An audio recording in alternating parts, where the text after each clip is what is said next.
बीज बोने वाले का दृष्टांत। मत्ती अध्याय 13 वचन 1 से 23। प्रिय भाइयों बहनों, आज हम यीशु मसीह के सबसे महत्वपूर्ण दृष्टांतों में से एक पर मनन करेंगे।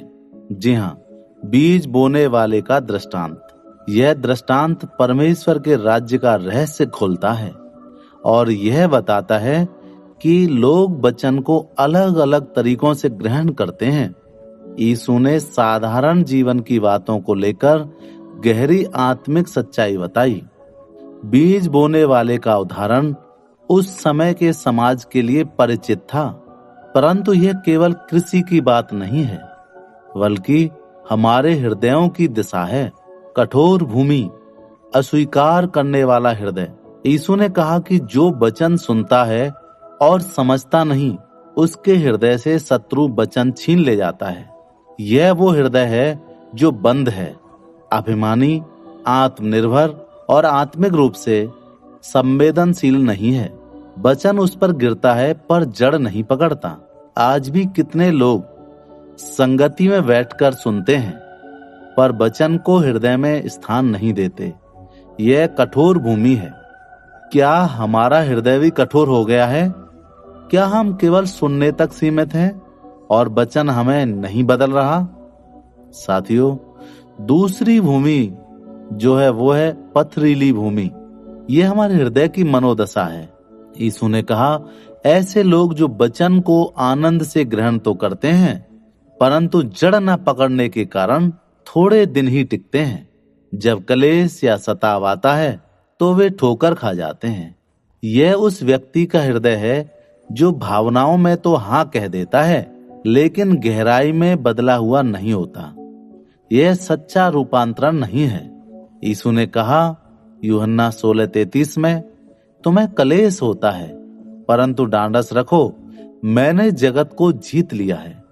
सच्चा विश्वासी धीरज धरता है और टिकता है।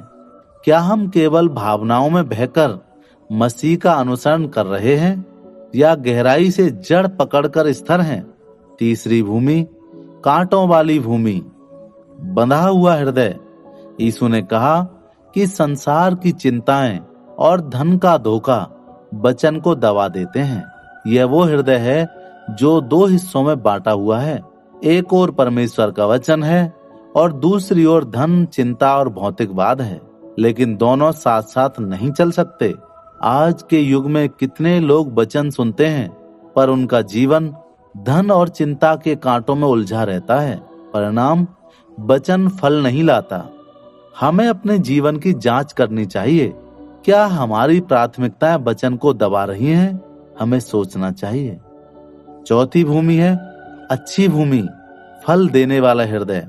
यह वो हृदय है जो वचन को सुनता है, समझता है और फल लाता है। कोई 100 गुना, कोई 60 गुना, कोई 30 गुना।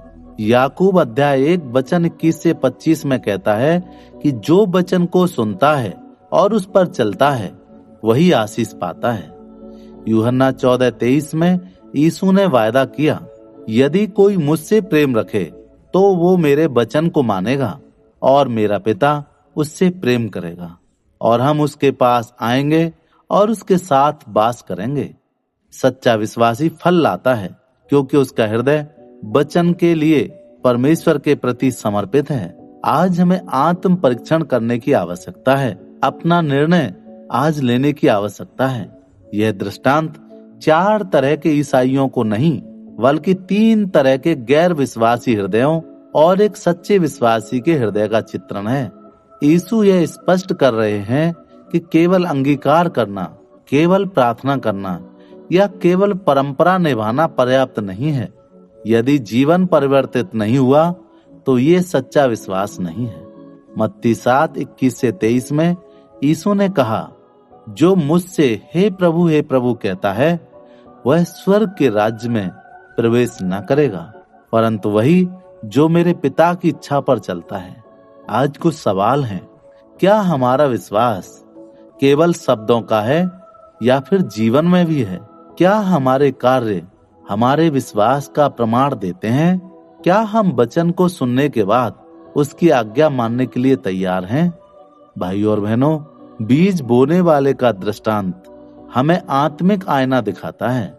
कुछ कठोर हृदय हैं, कुछ सतही हृदय हैं, कुछ बटे हुए हैं, परंतु परमेश्वर हमें ऐसा हृदय देना चाहते हैं जो अच्छी भूमि की तरह हो, ग्रहणशील, विनम्र और फलदायी। प्रिय भाइयों बहनों, मत्ती का सुसमाचार यहूदी श्रोताओं के सामने एक महान सच्चाई को उजागर करता है। वो यह कहता है, यहाँ यशायाह से भी बड़ा एक है। हाँ, वो केवल एक भविष्यवक्ता नहीं, बल्कि वो राजा है, हमारे जीवन का सच्चा राजा, जो हमें अपने राज्य में सहभागी होने का निमंत्रण देता है। इस निमंत्रण को हम हल्के में न लें। यह केवल एक क्षणिक मुलाकात या थोड़े समय की भावुकता नहीं है। यह एक ऐसा बुलावा है जिसे हमें पूरे मन, पूरे जीवन और पूरे समर्पण के साथ ग्रहण करना है। जब हम उसे अपनाते हैं तो हमारा जीवन बदलता है, हमारे जीवन में फल आता है और वो फल स्थायी होता है। सच्चा विश्वास केवल शब्दों में नहीं होता, वो हमारे जीवन से प्रकट होता है। जब हम यीशु का अनुसरण करते हैं तब हमारा जीवन सच्चे शिष्यत्व का जीवन बन जाता है।